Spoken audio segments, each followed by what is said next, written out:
1971 के बाद ये पहली दफा होने जा रहा है। ये क्या है, सरकार ने ये फैसला क्यों लिया है, कौन इसमें शामिल होगा? 1971 के बाद और 1962, 1965 और 1971 ये तीन ऐसी हमारी जंग थी शुरुआत की, जिसमें ये सब हमें बताया गया था। इस समय हो चुका है, यानी कि ये तीनों जो जंगें हुई थी उस समय भी ये इस तरह की गाइडलाइंस आई थी और उस समय जो आम नागरिक है उनको ऐसा बताया गया था। अब दोस्तों, सबसे बड़ी जो खबर है, सबसे बड़ी खबर यह है कि वॉर प्रेपरेशंस शुरू हो गए हैं भारत में, युद्ध की तैयारियां शुरू हो गई हैं। पहलगाम का आफ्टरमैथ है। MHA direct several states to conduct mock drills on May 7th। कल सिविल डिफेंस वाले May 7th को, यानी कि कल की तारीख में ये लोग मॉक ड्रिल्स करेंगे। अब ये क्या है पूरा, ये मैं आपको बताना चाहता हूं, लेकिन एक बात ध्यान रखना, मैं ये बात एज अ फौजी बोल रहा हूं, राइट? जब हम युद्ध की तैयारी करते हैं, इसमें आपकी और मेरी राय नहीं चलती कि मुझे लगता है, मुझे प्रतीत होता है, मुझे ऐसा सोचना है, कुछ नहीं सोचना, आदेश का पालन होता है। इधर ड्रिल्स शुरू हो गई हैं। जब तक से मेरी याददाश्त काम करती है और मैं देख रहा हूं, कभी ऐसी सिचुएशन पैदा नहीं हुई कि भारत के अंदर जो है वो ड्रिल्स हों। और ये ड्रिल्स किस तरह की हैं? ये ड्रिल्स हैं जनाब के इंडिया की जो होम मिनिस्ट्री है वो ये कह रही है इंडियंस को, कि इंडियन स्टेट्स को कह रही है कि आप ड्रिल्स करें, मॉक ड्रिल्स करें, जिसमें बहुत सारी जो चीजें हैं सिविल डिफेंस के हवाले से लोगों को तैयार करना। It means there is a big war which is on the way. मेरा ख्याल है पाकिस्तान को इसके हवाले से काफी तैयारी करनी पड़ेगी और बहुत मोमेंटम बिल्ड करना पड़ेगा, क्योंकि इंडिया की government, home ministry, Amit Shah की मिनिस्ट्री ने यह कहा है कि भारत के अंदर इंडिया की सेवरल स्टेट्स में ये अनाउंस कर दिया गया है कि वहां पर मॉक ड्रिल्स स्टार्ट कर दी जाएं। मॉक ड्रिल्स करने के लिए सेवरल स्टेट्स को ये ऑर्डर किया गया है इंडियन गवर्नमेंट की तरफ से, होम मिनिस्ट्री की तरफ से, यानी इंडिया होम मिनिस्ट्री ने सेवरल स्टेट्स को मॉक ड्रिल्स कंडक्ट करने का ऑर्डर कर दिया है। अब ये जो मॉक ड्रिल्स हैं ये क्या हैं? ये है जंग की तैयारी। यानी आप जो ड्रिल्स होती हैं, मॉक ड्रिल्स जो होती हैं, ये यानी हम बात करें सिविल मॉक ड्रिल्स की, सिविलियन। एवरीबडी सेफ, कोई दिक्कत नहीं है, डर की भय की कोई भी बात नहीं है। 1%, जस्ट फॉलो इंस्ट्रक्शंस, जो आदेश दिया गया पालन करिए, बस कहानी खत्म, राइट? अब मैं आपको बताता हूं इसमें क्या क्या है। जय हिंद दोस्तों, पाकिस्तानी रिएक्शन वीडियो में स्वागत है। दोस्तों, जैसे ही हमारे गृह मंत्री अमित शाह जी ने वॉर ड्रिल का आदेश दिया सिविल के लिए, तभी से पाकिस्तान डरा हुआ है कि भारत बड़ी तगड़ी तैयारी कर रहा है और हमारे ऊपर बहुत ज़बरदस्त हमला करेगा। इससे पाकिस्तान के नेता, आर्मी और आम लोग सभी डरे हुए हैं कि भारत पता नहीं कितना बड़ा हमला करेगा, और होना भी चाहिए। हमारे 27 लोगों का बदला मिलना ही चाहिए। पाकिस्तानी मीडिया पर चर्चा कर रहे हैं कि भारत इतनी बड़ी तैयारी कर रहा है, हमारा कुछ भी नहीं है, हम तो लंदन भाग जाएंगे, हमारे नेता, आम लोग मरेंगे, इनके लिए कुछ भी नहीं है। तो चलिए देखते हैं रिएक्शन वीडियो। चीजों का ये, these are the parameters along which tomorrow the planning and the execution will be done. बहुत इंपॉर्टेंट है और मैं सबको ये बोलना चाहता हूं। अच्छा, एक और चीज ना, मैं एक रिक्वेस्ट करूंगा सबसे, सोशल मीडिया पे हम भी हैं, हमारा डेली का काम है यार, कभी ये गलत चीज मत करना। मैं आपको एक बड़े भाई के तौर पे मैं आपको एक राय देना चाह रहा हूं, ठीक है? ये बहुत लोगों की आदत है इंस्टाग्राम पे फोटो खींच के रील बनाना, फेसबुक पे, ये सब मत करना। कल ये सब मत करना। ये बेवकूफी बड़े बड़े पत्रकार कर चुके हैं और लोगों को मरवा चुके हैं। वो अपनी टेलीविजन की व्यूअरशिप के लिए मरवा चुके हैं। ऐसा ना हो कि कोई हमारा भाई, छोटा बच्चा या छोटा भाई जो इंस्टाग्राम की रील का बड़ा दीवाना हो, वो वहां पे पूरी कार्रवाई हो और वो उसको लाइव स्ट्रीम कर रहा हो या वहां पे खींच खींच के उसकी रील बना रहा हो, वीडियो बना के। ऐसा गलत काम मत करना। अगर आप ऐसा करेंगे तो आप पाकिस्तान की मदद कर रहे हैं। कभी मत करना ऐसी चीज। भगवान के लिए, जब सिविल डिफेंस वाले कोई भी काम कर रहे हो, चुपचाप फोन अपना साइलेंट पे करो, अपनी जेब में डालो और कार्रवाई करना शुरू कर दो।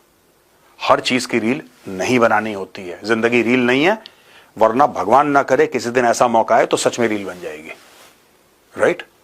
ये मत करना कल। बी वेरी, बिकॉज मैं देखता हूं लोगों को सड़क पे चल रहे हैं, मैं ड्राइव करके ऑफिस आता हूं सुबह, मैं सड़क पे लोग सड़क पार कर रहे हैं, ऐसे फोन देख रहे हैं, सड़क पार करते करते गाड़ी रुक रही है यहां पे। ऐसा कभी मत करना, गाड़ी फिर रुक जाएगी। पर अगर युद्ध के दौरान अगर आपने ये सब काम करा या उसके रिहर्सल के दौरान आपने ये सब काम करा तो बहुत जान और माल का नुकसान हो सकता है। जाएं। और इन ड्रिल्स में इंपॉर्टेंट चीज ये है कि एयर विंड वार्निंग सायरन जो है, जब सायरन बजतेंगे हुकूमत की तरफ से जब कोई हमला होता है, जारी बात है सायरन किसने बजाने हैं, इंडियन गवर्नमेंट ने बजाने हैं because of the threat, because of the attack. तो इस चीज के ऊपर वो कह रहे हैं। इधर से पाकिस्तान ने बहुत ज्यादा अपनी डिप्लोमेसी तेज कर दी है, इंडिया ने भी बहुत ज्यादा डिप्लोमेसी तेज कर दी। आपको पता है कि आज नरेंद्र मोदी की रशियन प्रेसिडेंट से बात हुई है, जापानीज डिफेंस मिनिस्टर इस वक्त इंडिया के अंदर मौजूद हैं और इंडिया ने जापान को बड़े क्लियरली कैटेगोरिकली कहा है। और जापान भी कुछ अरसे से मैं देख रहा हूं कि बहुत ही ज्यादा स्टेटमेंट इंडिया के हक में दे रहा है और जिस तरह की स्टेटमेंट इंडिया कहता है जापान नॉर्मली वो स्टेटमेंट्स दे देता है। इट मीन्स कि पाकिस्तान की जापान के ऊपर किसी किस्म की कोई लिवरेज भी नहीं है, पाकिस्तान कोई बात भी नहीं करता, कुछ डिस्कशन भी नहीं करता। There is nothing which is मेरी नजर में जिसके ऊपर कुछ ऐसा हो सके। बहरहाल मुझे ऐसे लगता है जाती तौर पे जो मैंने देखा है कि एक तो ये एयर इन सब के ऊपर भी बात करता हूं और दूसरा स्टूडेंट्स को ट्रेन करें, सिविलियंस को ट्रेन करें जनाब। और दूसरे नंबर पे ये है कि जो सिविल डिफेंस के जो एस्पेक्ट्स हैं, अगर अटैक होता है पाकिस्तान की तरफ से तो उनको ट्रेन किया जाए। सो इट मींस कि इंडिया की गवर्नमेंट ने ये फैसला कर लिया है कि वो कोई बड़ा अटैक पाकिस्तान पे करने जा रहे हैं और अगर नहीं करने जा रहे तो एटलीस्ट मोमेंटम बिल्ड कर रहे हैं। देखिए दो चीजें होती हैं, जब आप इस तरह की चीजें करते हैं तो इससे तासुर ये जाता है कि आप रेडी हैं, यू आर रेडी। ठीक है जी, लोगों को बता दिया जाए कि ऐसा कुछ मुमकिन है। दो तीन इसके एंगल है। एक एंगल तो ये है कि बड़ा अटैक इंडिया करेगा और उसका बड़ा रिस्पॉन्स आएगा और बड़े रिस्पॉन्स पे जारी बात है तैयारी करनी पड़ेगी, लोगों को सेंसिटाइज करना। मेरा ख्याल है इस तरह की चीजें इंडिया ने इजराइल से ये सीखी है। इंडिया बहुत सारी जो इंडिया की जो अप्रोच है वो इजराइल से मिलती जुलती है और यही क्या है, ये है जंग की तैयारी। यानी आप जो ड्रिल्स होती हैं, मॉक ड्रिल्स जो होती हैं, ये यानी हम बात करें सिविल मॉक ड्रिल्स की, सिविलियन मॉक ड्रिल्स। बाकी तो ड्रिल्स जो हैं जो कि नेवी की हो रही हैं और जितने भी और अफवाज हैं उनकी हो रही हैं, दोनों कंट्रीज़ में हो रही हैं। यानी पाकिस्तान में भी कई जगहों पर हमने आपको बताया कि कहाँ कहाँ पर ड्रिल्स हुई हैं। लेकिन अब सिविल डिफेंस की मॉक ड्रिल्स जो हैं वो करने का ऐलान कर दिया गया। ये एक लास्ट स्टेज आप समझ लें कि जब लोगों को भी इसके लिए तैयार कर दिया जाता है कि क्या क्या हो सकता है और आपने क्या क्या करना है। तो इसके अंदर ये कहा गया है कि for effective civil defence on 7th में ये मॉक ड्रिल्स की जाए और इसके लिए जो क्या क्या किया जाता है, क्या ज़रूरी होता है। देखें इसमें यही सिखाया जाता है कि जो एयर रेड वार्निंग सायरन्स होते हैं वो कैसे बजाए जाते हैं। जैसे कि जब जंग शुरू हो तो आपके जहाज़ बमबारी के लिए निकलें, दूसरे के जहाज़ निकलें, जो भी जंग की सिचुएशन में हो तो बार बार सायरन बजाए जाते हैं।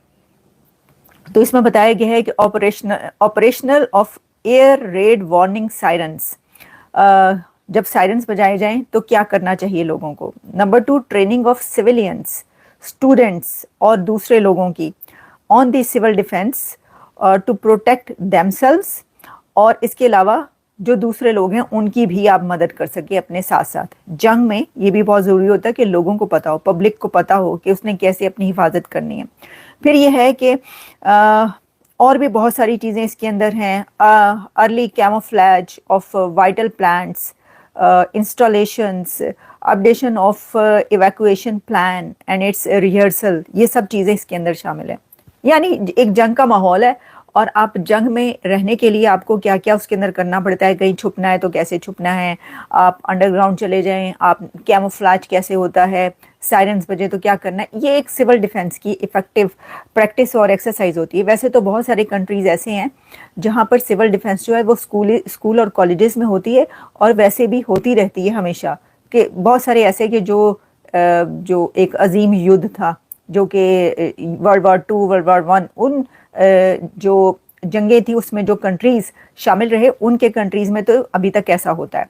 अच्छा, एक तरफ जहाँ ये खबर है, दूसरी अहम खबर जिसके लिए मैं आपके सामने आई हूँ वो ये है कि इस वक्त मोदी साहब बैक टू बैक मीटिंग्स कर रहे हैं इन डिफेंस मिनिस्ट्री। कई घंटे की मीटिंग्स उन्होंने पहले की हैं और उनके साथ अजीत डोवल भी मौजूद हैं इस वक्त, और डिफेंस मिनिस्ट्री में बैक टू बैक उनकी मीटिंग्स हुई हैं और अब अगली जो मीटिंग कही जा रही है जो अभी स्टार्ट होनी है इसी तरह की, जिसमें जो मिनिस्ट्री, डिफेंस मिनिस्ट्री है उसके जो ऑफिसर्स हैं और जो स्टाफ है और जो अथॉरिटीज़ हैं डिफेंस से रिगार्डिंग, उन सब से ये मुलाकातें हैं। और नेक्स्ट मीटिंग 2.5 घंटे की होगी। कह रहे हैं दी लॉन्गेस्ट मीटिंग जो है ये एक करने लगे हैं नरेंद्र मोदी, भारत के प्रधानमंत्री, अपने स्टाफ और अपनी अथॉरिटीज़ के साथ, जिसमें उनके साथ अजीत डोवल भी मौजूद हैं इस मीटिंग में। ठीक है, तो अब ये 2.5 घंटे की मीटिंग में क्या